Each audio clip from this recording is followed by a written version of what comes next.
안녕하세요, 김동환 세무사입니다. 오늘은 비과세인데 양도세 신고를 왜 하나요? 라는 주제로 세금 신고와 관련된 내용에 대해서 말씀드리고자 하는데요.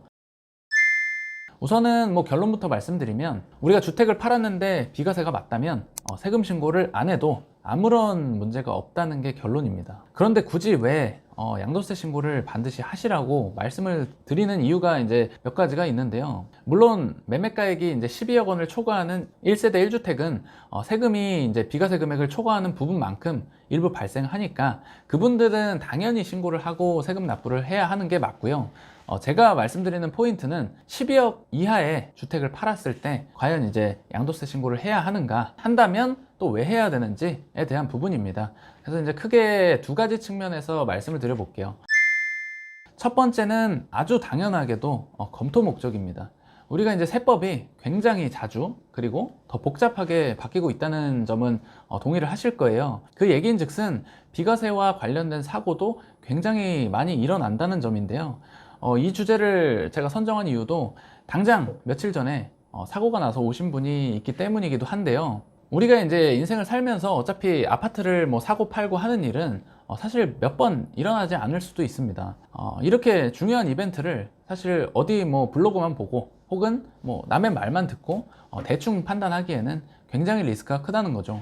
왜냐하면 일단 단위 자체가 크기 때문에 여기에서 왔다 갔다 하는 세금 액수도 굉장히 큽니다. 그래서 이제 비과세가 맞다 틀리다에 따라서 몇 억이 왔다 갔다 하는 경우가 굉장히 많은데, 정말 이제 꼼꼼하게 2중, 3중으로 검토를 하는 게 저는 맞다고 생각을 하고, 비과세인 줄 알고 팔았는데 비과세가 아닌 순간 손해가 어마무지합니다. 내야 될 세금이 억 단위임은 물론이고 거기에 따른 가산세도 수백 수천만 원이 나오는 경우가 비일비재하기 때문인데요. 이제 최근에 오셨던 분도 신규 주택을 취득하고 종전주택을 2년 내에 처분하면 되는 줄 알고 막 중개피도 2배 가까이 이제 지불하면서 어거지로 이제 주택을 팔았는데 세무서에서 1년 내에 처분하시는 게 맞았다고 이제 연락이 온 거죠.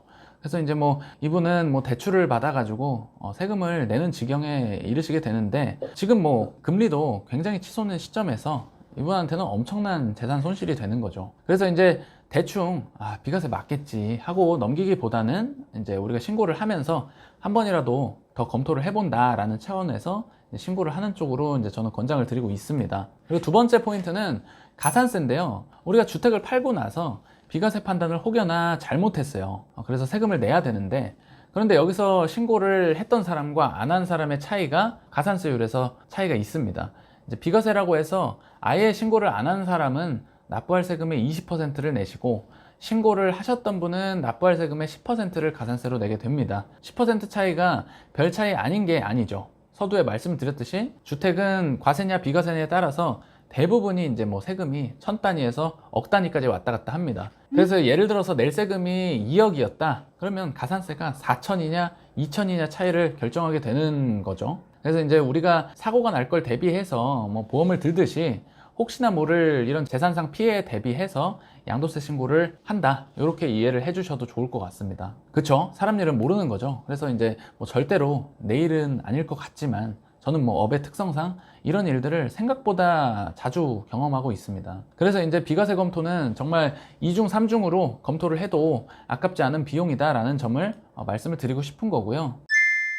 추가적으로 이제 비과세인 줄 알고 신고를 안 했는데 비과세가 아닌 걸 우리가 시간이 지나서 알아차렸어요. 그러면 하루라도 빨리 신고를 하셔야 합니다. 이유는 이제 가산세 감면이 있기 때문인데요. 이제 국가 입장에서는 우리한테 이제 받아낼 세수를 아직 못 받은 거다 보니까 하루라도 이제 빨리 내는 사람에게 일종의 이제 감면 혜택을 주고는 있습니다. 그래서 이제 다음과 같이 1개월 이내에 신고를 하시면 50% 감면, 3개월 이내는 30%, 그래서 6개월 이내는 20% 감면이 가능합니다. 그래서 이제 반년이 넘어가면 감면 없이 그대로 이제 무신고 가산세를 포함해서 납부를 해야 하는 거고요. 여기에는 물론 지연이자 가산세도 매일매일 붙습니다. 그래서 이제 하루라도 빨리 내시는 게 이제 한 푼이라도 세이브할 수 있는 길이죠. 그래서 이번에 오신 분은 안타깝게도 이제 세금을 내야 한다는 사실을 7개월이 지나고 아셨고 이제 신고도 안 하셨기 때문에 감면 적용 없이 가산세 20%에 지연이자까지 해서 거의 수천만 원의 재산 손실이 난 상태라서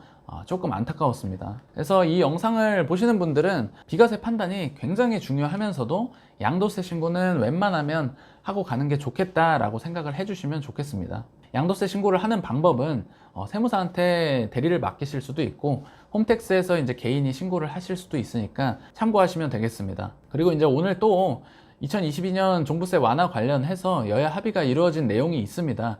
뉴스 기사에서도 보실 수가 있는데 일시적 이주택자나 상속주택에 대한 부담 완화가 골자인데요. 관련 내용은 제가 다음 주에 다음 영상에서 이제 같이 다뤄보도록 하겠습니다. 감사합니다.